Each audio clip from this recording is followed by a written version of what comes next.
સંતોના ચરણોમાં એટલી જ વિનંતી કે શ્રીજી મહારાજ આપણી પાસેથી કંઈક અપેક્ષા રાખતા હોય છે.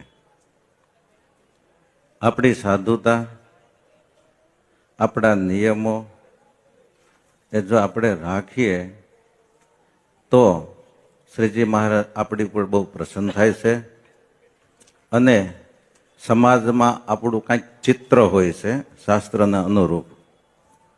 એ પ્રમાણે આપણા જીવન હોય તો સામે બેઠેલી સભા એને બહુ આનંદ થાય અને એને કોઈ પ્રકારની ઠેસ પહોંચે નહીં. આપણા તરફથી કોઈ હૃદયને ઠેસ પહોંચે નહીં ને એનું કલ્યાણ જોખમાય નહીં એવું આપણું જીવન હોય તો શ્રીજી મહારાજ આપણી ઉપર બહુ પ્રસન્ન થાય. આપણા ગુરુજનો આપણી માથે પ્રસન્ન થાય, સત્સંગના મોટા પરમહંસો આપણી ઉપર પ્રસન્ન થાય અને શ્રીજી મહારાજના લાડીલા સર્વે ભક્તજનો આપણી ઉપર પ્રસન્ન થાય અને આપણું કર્તવ્ય એ સફળ થાય.